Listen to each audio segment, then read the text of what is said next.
Hello and welcome class.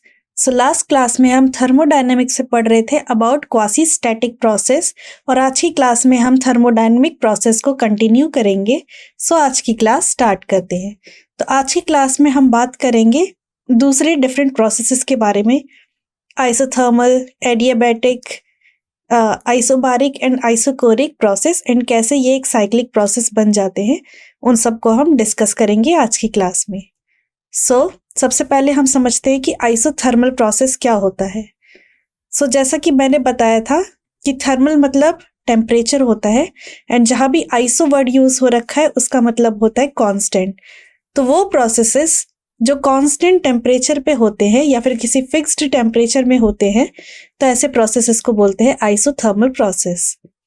A process in which the temperature of the system is kept fixed throughout is called an isothermal process। जहां पर T fixed है या T constant है, T change नहीं हो रहा है, and because T change नहीं हो रहा है, delta T equals to 0 हो जाएगा। The expansion of a gas in a metallic cylinder placed in a large reservoir of fixed temperature is an example of isothermal process। हमने क्या कर दिया, एक बहुत बड़ा सा रिजर्वॉयर ले लिया, ठीक है, एक मेटेलिक सिलेंडर ले लिया जिसके अंदर पहले एक गैस फिल थी। इस रिजर्वॉयर की प्रॉपर्टी ये है कि इसका टेम्परेचर फिक्स्ड रहेगा, कोई टी टेम्परेचर। अब हम इस गैस को एक्सपेंड होने दे रहे हैं, एंड बिकॉज गैस एक्सपेंड हो रही है तो वॉल्यूम इंक्रीज हो रहा है, प्रेशर क्या होगा, प्रेशर डिक्रीज हो जाएगा, एंड टेम्परेचर जो हमने मेंटेन कर रखा है वो कांस्टेंट है, वो टाइम के साथ चेंज नहीं हो रहा है। तो जो हमारी इक्वेशन थी PV इक्वल्स टू nRT, इसमें n कांस्टेंट है, R कांस्टेंट है, एंड टेम्परेचर भी कांस्टेंट है। तो जो प्रोडक्ट है प्रेशर एंड वॉल्यूम का वो कांस्टेंट है। इसका मतलब ये कि प्रेशर इनवर्सली प्रोपोर्शनल हो गया इस केस में वॉल्यूम के। वॉल्यूम इंक्रीज होगा तो प्रेशर डिक्रीज हो रहा होगा, प्रेशर डिक्रीज हो रहा होगा तो वॉल्यूम इंक्रीज हो रहा होगा। एंड ये कौन सा केस है, जब टेम्परेचर कांस्टेंट है या फिर प्रोसेस कैसा है, आइसोथर्मल प्रोसेस है। Heat transfer for the reservoir to the system does not materially effect the temperature. जो हम हीट ट्रांसफर कर रहे हैं सिस्टम को, वो इस रिजर्वॉयर का टेम्परेचर चेंज नहीं कर रखा, हमने ऐसी कंडीशन एज्यूम कर रखी है। तो हमने इन द एंड एज्यूम कर रखा है कि टेम्परेचर कांस्टेंट है, एंड किसी मेटेलिक सिलेंडर के अंदर हमने क्या कर रखा था, गैस को प्लेस कर रखा था। अब हमने ये सिलेंडर को खोल दिया तो क्या हो गया, प्रेशर डिक्रीज होना शुरू हुआ एंड वॉल्यूम इंक्रीज होना शुरू हो गया इस रिलेशन की वजह से। ओके, अब हम बात करते हैं आइसोबारिक प्रोसेस की। मैंने बताया था आइसो मतलब कांस्टेंट, बारिक मतलब प्रेशर। तो वो प्रोसेसेस जो कांस्टेंट प्रेशर पे होते हैं, जब प्रेशर कांस्टेंट हो जाता है तो वो उसको बोलते हैं आइसोबारिक प्रोसेस। एंड वो प्रोसेस जिसमें वॉल्यूम कांस्टेंट होता है उसको बोलते हैं isochoric processes. Finally if the system is insulated from the surrounding, और अगर पूरा का पूरा जो सिस्टम है उसको हमने इंसुलेट कर दिया है सराउंडिंग से, ताकि कोई हीट का फ्लो ना हो सके, तो ऐसे सिस्टम को बोलेंगे हम एडियाबैटिक प्रोसेस। कि अंदर की side pressure increase decrease, temperature change हो रहा है, बट कोई हीट का एक्सचेंज नहीं हो रहा है, तो ऐसे प्रोसेसेस को बोलेंगे हम क्या, एडियाबैटिक प्रोसेस। तो अभी तक हमने डेफिनेशन पढ़ी about isothermal process, isobaric, isochoric and adiabatic process. ये समरी थी इन डेफिनेशन की, जिसे लास्ट क्लास में हमने डिस्कस किया था। अब आइसोथर्मल प्रोसेस को और डीपली जानते हैं। आइसोथर्मल का मतलब होता है टेम्परेचर कांस्टेंट है या फिर टेम्परेचर फिक्स्ड है, एंड जैसे कि मैंने बताया PV इक्वल्स टू nRT होता है। N and R already constant है, एंड टेम्परेचर कांस्टेंट होते ही PV किसके इक्वल हो गया, कांस्टेंट के इक्वल हो गया। ओके, टेम्परेचर बिकॉज कांस्टेंट था तो प्रेशर एंड वॉल्यूम का प्रोडक्ट कांस्टेंट हो गया, और इसी लॉ को कि जब प्रेशर इनवर्सली प्रोपोर्शनल हो जाता है वॉल्यूम के, तो इस लॉ को हम बोलते हैं बॉयल्स लॉ। और ये तभी पॉसिबल है जब टेम्परेचर हमने कैसे ले रखा हो, कांस्टेंट ले रखा हो। सो वो प्रोसेस जिसमें टेम्परेचर कांस्टेंट होता है उसे आइसोथर्मल प्रोसेस कहते हैं। एंड आइसोथर्मल प्रोसेस में जो लॉ निकल के आता है उसको कहते हैं बॉयल्स लॉ। तो असर्शन एंड रीजन जैसे क्वेश्चन जो हमारे सीबीएसई में आते हैं उसमें हम पूछ लेते हैं कि Boyle's law P is directly proportional to inversely proportional to volume होता है एंड ये किस प्रोसेस का पार्ट होता है। असर्शन रीजन में इस टाइप के क्वेश्चन आ रखे हैं सीबीएसई में हमारे। तो हमें ये ध्यान रखना है कि बॉयल्स लॉ आइसोथर्मल प्रोसेस का पार्ट है। अब आइसोथर्मल प्रोसेस पे अगर हमें वर्क डन कैलकुलेट करना है तो कैसे कैलकुलेट करेंगे। सबसे पहले हम जानते हैं कि वर्क डन का फॉर्मूला क्या होता है, change in work done P delta we. अगर स्मॉल डब्ल्यू में एज्यूम कर लूं तो डी डब्ल्यू किसके इक्वल हो जाएगा, पी डी वी। अब मैं क्या करती हूँ, एक प्रेशर वॉल्यूम ग्राफ बना देती हूँ। स्ट्रेट बनाने की कोशिश करते हैं हम इस ग्राफ को।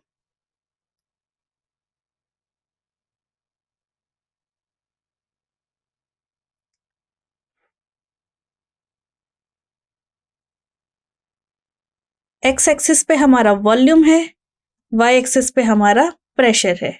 ओके, तो हम क्या कर रहे हैं, प्रेशर वॉल्यूम ग्राफ बनाने की कोशिश कर रहे हैं एंड हम मान के चल रहे हैं कि प्रोसेस कैसा है, आइसोथर्मल है। So P is inversely proportional to V। Inversely proportional का ग्राफ हमेशा इस टाइप से आता है कि वॉल्यूम अगर बढ़ रहा है तो प्रेशर क्या हो रहा है, डिक्रीज हो रहा है। तो ये एक स्ट्रेट लाइन ऐसे हमें ग्राफ मिलेगी। अब मान लो हमें कैलकुलेट करना है प्रेशर एंड वॉल्यूम। वॉल्यूम जब V1 से कहाँ जा रहा है, V2 पे जा रहा है एंड प्रेशर P1 से P2 पे जा रहा है, तो ये जो एरिया हमारा फॉर्म हो रहा है, ये जो ट्रायंगल फॉर्म हो रहा है, हमें इसका क्या करना है, ये जो एरिया है यहाँ पर एक फॉर्म हो रहा है and area under PV curve is known as work done. तो अब हमें क्या करना है, वर्क डन कैलकुलेट करना है। So d W is equals to P D V. हम क्या करेंगे, on integrating both side, integrate कर देते हैं हम बोथ साइड। डी डब्ल्यू 0 से W तक and integration of P D V. Okay, क्या करते हैं हम, प्रेशर को भी वॉल्यूम की टर्म्स में हम लिख देते हैं एंड वॉल्यूम को एज अ वेरिएबल लेके चलते हैं। वॉल्यूम को एज अ वेरिएबल लेने का मतलब ये कि जो हम छोटा सा पैच डिसाइड करेंगे वो होगा dV एंड ये होगा हमारा, ये जो लाइन है वो होगा P। एंड हम जानते हैं कि PV इक्वल्स टू nRT है। यहाँ पर हम मोल्स के टर्म्स में लेके चलते हैं तो इसको लिख देते हैं म्यू आर टी। तो प्रेशर का फॉर्मूला क्या हो गया, mu R T by V. ये प्रेशर का वॉल्यूम यहाँ पर पुट कर देते हैं तो ये इक्वल हो जाएगा mu R T by V D V. Okay, और कहाँ से कहाँ तक, वॉल्यूम जा रहा है हमारा V1 से V2 तक। तो integration of dV by V क्या हो जाएगा, लॉग आ जाएगा एंड उसमें हमने जैसी लिमिट पुट करी वर्क डन का फाइनल फॉर्मूला आ जाएगा mu R T L N V2 by V1। ये फॉर्मूला होता है वर्क डन का आइसोथर्मल प्रोसेस पे। हमें ध्यान रखना है कि यहाँ पर जो हमने लॉग यूज किया है दैट इज नेचुरल लॉग जिसका बेस ई होता है। बट अगर हमें लॉग की वैल्यू निकालनी होती है तो हम जानते हैं कैसे कैलकुलेट करते हैं, बेस 10 वाले लॉग से कैलकुलेट करते हैं। नेचुरल लॉग एंड बेस 10 वाले लॉग के बीच में एक रिलेशन भी होता है जो कि होता है 2.301 mu R T log with a base 10 okay V2 by V1। तो जब भी क्वेश्चन अगर आपको करना हो तो आप ये फॉर्मूला यूज करेंगे। ओके, तो ये होता है आइसोथर्मल प्रोसेस पे वर्क डन का फॉर्मूला, ये हमने ड्राइव कर लिया। प्लस हमें ध्यान रखना होगा कि ये जो वर्क डन आया W वो एक्चुअली में ये जो मैंने शेडेड एरिया बनाया है ब्लू कलर से, ये एरिया ही ये वर्क डन है, area under PV curve. Okay, so ये है आइसोथर्मल प्रोसेस का वर्क डन। इसको हमने कंप्लीटली स्टडी कर लिया है। अब हम आगे चलते हैं। For an isothermal process internal energy of an ideal gas does not change.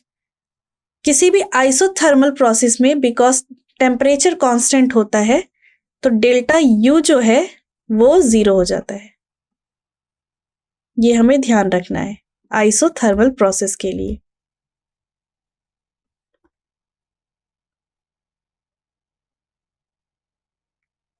Delta U 0 हो जाएगा, इसका मतलब ये कि डेल्टा क्यू डेल्टा डब्ल्यू के इक्वल होगा या क्यू इक्वल टू डब्ल्यू के इक्वल होगा फर्स्ट लॉ ऑफ थर्मोडाइनमिक्स से, कि हम जितना भी हीट सप्लाई कर रहे होंगे उतना सारा हीट वर्क डन में यूज हो रहा है। सो आइसोथर्मल एक्सपेंशन में सारा का सारा जो एब्जॉर्ब्ड हीट होता है वो वर्क डन में कन्वर्ट हो जाता है।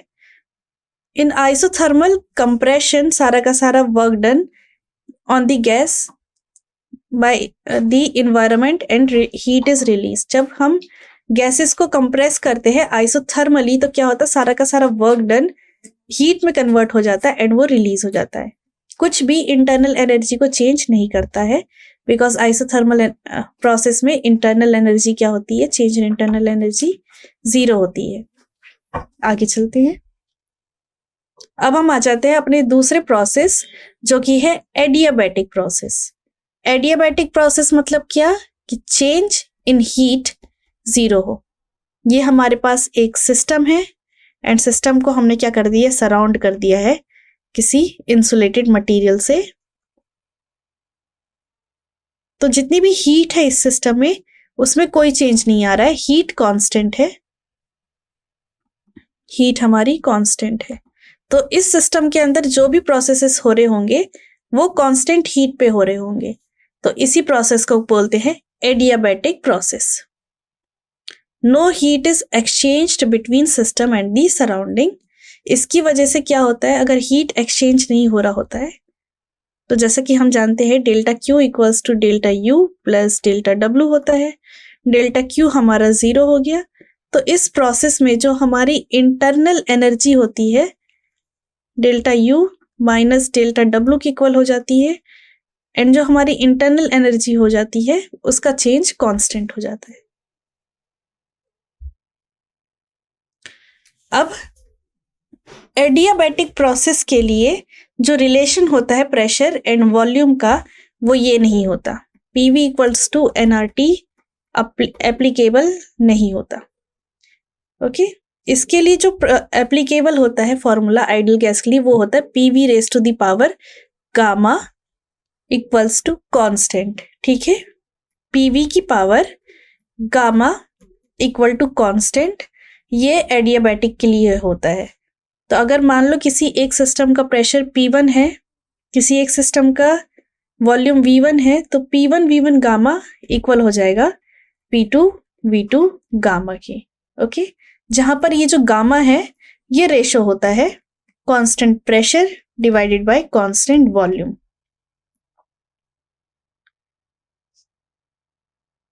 ओके, एंड ये गामा जनरली डिपेंड करता है उन चीजों पे कि गैस के मॉलिक्यूल किस तरीके से, कि क्या कोई मोनोएटॉमिक गैस है जैसे कि हीलियम, या डायटॉमिक गैस है जैसे कि O2H2, ठीक है, ये ट्राइएटॉमिक गैस है। तो गामा की वैल्यू जो होती है मोनोएटॉमिक, डायटॉमिक, ट्राइएटॉमिक गैसेस पे डिपेंड करती है। एंड गामा का जो फॉर्मूला होता है दैट इज CP/CV। एंड ये जो हमने रिलेशन लिखा है ये एडियाबैटिक प्रोसेसेस पे ही अप्लाई होता है। एडियाबैटिक प्रोसेस पे PV equals to NRT apply नहीं होता है। ओके, तो ये फॉर्मूला हमें याद रखना, PV raise to the power gamma equals to constant, जहां पर गामा होता है ratio of specific heat at constant pressure divided by specific heat at constant volume. अगर कोई गैस एडियाबैटिकली चेंज होता है, स्टेट P1 से V1 जा रही है, P1 V1 से P2 V2 जा रही है, तो ये उनके बीच में रिलेशन हो जाता है because P1 V1 raise to the power gamma constant होता है, PV raise to the power gamma constant होता है।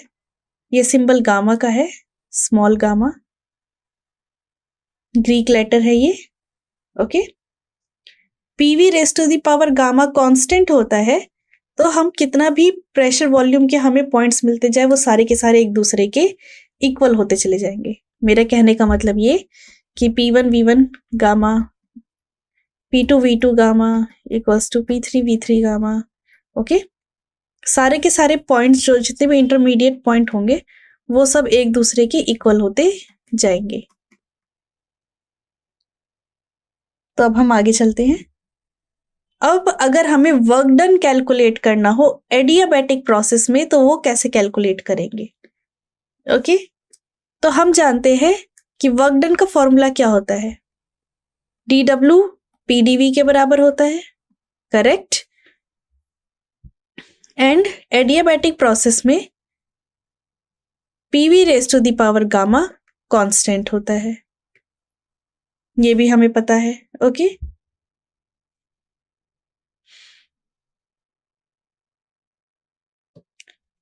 सो प्रेशर की जगह अगर हम ये यूज कर ले PV raise to the power gamma equals to constant,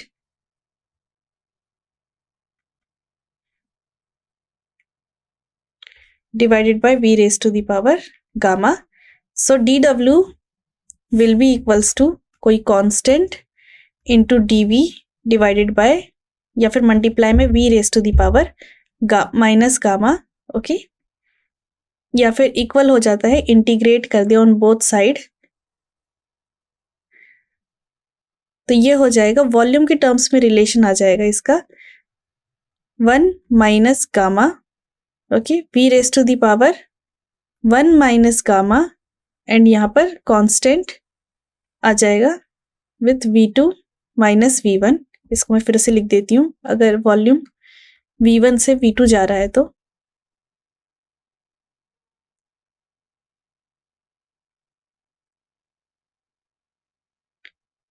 constant, ठीक है, 1 माइनस गामा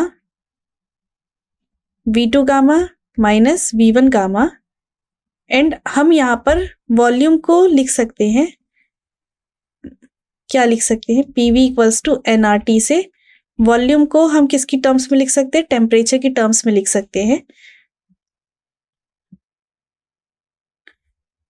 या फिर कांस्टेंट इनटू वॉल्यूम को भी हम फाइंड आउट कर सकते हैं। एंड हम जानते हैं कि PV equals to gamma constant है।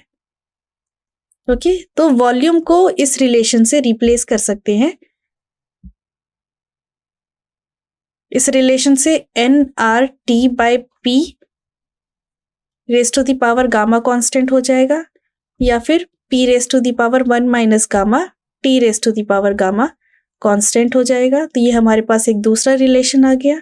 अगर हम P की वैल्यू को चेंज कर दे, ओके, तो T raise to the power gamma minus V raise T into V raise to the power gamma minus 1 equals to constant. ये हमारे पास तीसरा रिलेशन आ गया। तो हमारे पास तीन रिलेशन है, PV raise to the power gamma equal to constant, P raise to the power 1 minus gamma T raise to the power gamma equal to constant and TV gamma minus 1 equal to constant. And इन तीनों की help से अगर हम work done निकाले तो work done का ये फॉर्मूला निकल के आता है, work done equals to mu R, पहले इनिशियल टेम्परेचर आएगा देन फाइनल टेम्परेचर आएगा। ये इनिशियल है बिकॉज हमें पता है कि जब इंटीग्रेट कर रहे थे तो हमारे पास 1 माइनस गामा आ रहा था एंड डिनोमिनेटर को हमने फ्लिप कर दिया है, तो इसलिए पहले इनिशियल टेम्परेचर लिख रहे हैं फिर फाइनल टेम्परेचर लिख रहे हैं। ओके, तो इस चीज का हमें ध्यान रखना है कि कैसा रिजल्ट आ रहा है। ठीक है, जनरली जो work done by during adiabatic process है इसका फॉर्मूला डायरेक्टली आपसे पूछ लिया जाता है कॉम्पिटिटिव एग्जाम में, एंड जनरली यहीं पर ही ट्रिक खेल देते हैं कि गामा माइनस 1 होता है, 1 माइनस गामा होता है। तो हमेशा याद रखना कि अगर 1 माइनस गामा है तो पहले फाइनल आता है देन इनिशियल आता है, अगर गामा माइनस 1 है तो पहले इनिशियल टेम्परेचर आएगा देन फाइनल टेम्परेचर आएगा। एंड ये फॉर्मूला हमारा वर्क डन का फॉर्मूला है ड्यूरिंग एन एडियाबैटिक प्रोसेस। अगर इस फॉर्मूले में work done equals to mu R T1 minus T2 divided by gamma minus 1, इस फॉर्मूले में अगर वर्क डन ग्रेटर देन 0 है तो इसका मतलब ये कि टेम्परेचर इनिशियल बड़ा होगा एंड टेम्परेचर फाइनल छोटा होगा। एंड बिकॉज टेम्परेचर फाइनल छोटा है तो इसका मतलब टेम्परेचर डिक्रीज हो रहा है। एंड अगर वर्क डन लेस देन 0 है तो इसका मतलब ये कि टेम्परेचर बड़ा होगा, फाइनल टेम्परेचर बड़ा होगा एंड इनिशियल टेम्परेचर छोटा होगा, तो इसका मतलब ये कि टेम्परेचर इंक्रीज हो रहा है। तो ये फॉर्मूला है किसका, work done in an adiabatic process. हमने आइसोथर्मल का भी निकाला, work done equals to mu R T ln V2 by V1। Okay, अब हम बात करते हैं आइसोकोरिक प्रोसेस की। आइसोकोरिक वो प्रोसेस होता है जिसमें वॉल्यूम कांस्टेंट होता है, सो चेंज इन वॉल्यूम 0 हो जाता है एंड वर्क डन का फॉर्मूला ही है PdV। तो वर्क डन इस प्रोसेस में 0 हो जाता है बिकॉज ये टर्म 0 हो जाती है। इसका मतलब ये कि आइसोकोरिक प्रोसेस में कोई वर्क डन नहीं होता। आइसोकोरिक में वर्क डन की वैल्यू बिकॉज 0 है तो इसमें कोई वर्क डन नहीं होता।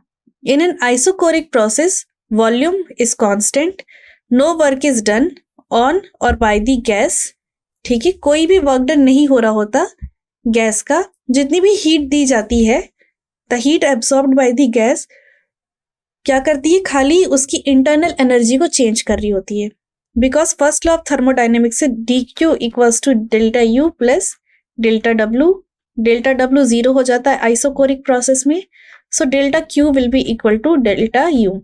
सो आइसोकोरिक प्रोसेस में हम जितना भी हीट प्रोवाइड कर रहे होते हैं वो सारा का सारा हीट इंटरनल एनर्जी को चेंज करने में यूज होता है। आगे चलते हैं, अब हम बात करते हैं work done by the isobaric process. Isobaric process में प्रेशर कांस्टेंट होता है, तो वर्क डन का सिंपली यही फॉर्मूला हो जाता है PdV।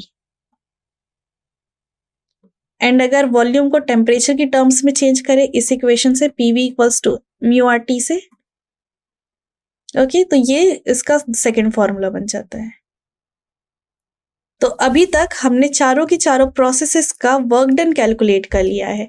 कैसे वर्क डन आता है, isochoric, isobaric, adiabatic and isothermal, जिसमें सबसे ज्यादा आइसोथर्मल एंड एडियाबैटिक प्रोसेसेस से क्वेश्चन आते हैं। हमें ये वर्क डन के फॉर्मूले का डेरिवेशन ध्यान में रखना होता है बिकॉज आगे हम कार्नोट साइकिल पढ़ने वाले हैं एंड कार्नोट साइकिल में वर्क डन ही हमें कैलकुलेट करना होगा इन चारों प्रोसेस का, specially adiabatic and isothermal process का। तो इसका हमें ध्यान रखना है कि आइसोथर्मल एंड एडियाबैटिक प्रोसेस में वर्क डन कैसे कैलकुलेट होता है। एंड यहाँ पर अभी हमने आइसोबारिक प्रोसेस का भी वर्क डन कैलकुलेट कर लिया है। अब हम आगे चलते हैं। Since temperature change so does internal energy. So isobaric process में बिकॉज टेम्परेचर चेंज हो रहा है तो इंटरनल एनर्जी भी चेंज हो रही है। The heat absorbed goes partially to increase internal energy. जो हम हीट दे रहे होते हैं वो दो काम कर रही होती है, कि इंटरनल एनर्जी को इंक्रीज कर रही होती है एंड वर्क डन भी करवा रही होती है पार्टिकल से। The change in temperature for a given amount of heat determined by a specific heat of a gas at the constant pressure। जो change in temperature है, ठीक है, वो कैसे डिटरमाइन करते हैं हम, Cp से। Cp क्या हो जाएगा, delta Q by delta T at constant P। तो अगर आपको टेम्परेचर डिटरमाइन करना है आइसोबारिक प्रोसेस में तो उसकी इंफॉर्मेशन स्पेसिफिक हीट पे छुपी होती है एट कांस्टेंट प्रेशर। आगे चलते हैं, ये आपको पार्ट क्लियर हो गया होगा। अब हम आ जाते हैं साइक्लिक प्रोसेस में। तो साइक्लिक प्रोसेस क्या था, ऐसा प्रोसेस जिसका इनिशियल पॉइंट एंड वो प्रोसेस जहां पर स्टॉप हो रहा है फाइनल पॉइंट वो सेम ही पॉइंट पे लाई कर रहा हो। साइक्लिक प्रोसेस में क्या हो रहा होता है, चेंज इन इंटरनल एनर्जी 0 हो रही होती है एंड ये जो एरिया बन रहा है ये इसके इक्वल हो जाता है वर्क डन के। एंड ये एरिया किसके इक्वल होता है, change in Q equals to delta U plus delta W। And because delta U 0 है, जितना भी हीट हम दे रहे हैं वो सारा का सारा वर्क डन के इक्वल आ जाता है। एंड PV ग्राफ में वर्क डन ये पूरा का पूरा एरिया होगा। ओके, सो साइक्लिक प्रोसेस में टोटल इंटरनल एनर्जी का चेंज 0 होता है। मैं चेंज की बात कर रही हूँ, सो चेंज 0 हो जाता है एंड जितना भी हीट हम प्रोवाइड कर रहे हैं सिस्टम को वो सारा का सारा वर्क डन में यूज हो जाता है। अब हम जानते हैं about refrigerator and heat pumps. ठीक है, तो जैसे कि हीट इंजन्स होते हैं, रेफ्रिजरेटर उसका उल्टा होता है। रेफ्रिजरेटर क्या कर रहा होता है, चीजों को कूल डाउन कर रहा होता है।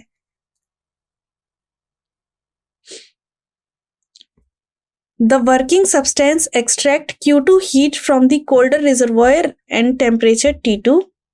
तो हमारे पास अगर दो रिजर्वॉयर है Q1 एंड Q2, यहां पर कुछ वर्क होने वाला है W।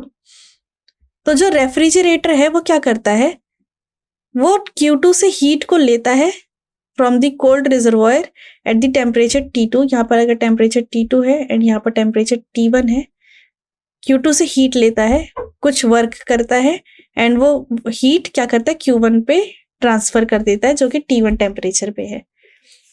तो रेफ्रिजरेटर कैसे वर्क कर रहा है, जितना भी हीट है सब्सटेंस का जो हमने रेफ्रिजरेटर में रखा हुआ है वो उसमें से हीट निकाल के किसी Q1 सब्सटेंस पे दे देता है हियर। तो ये था working principle of a refrigerator.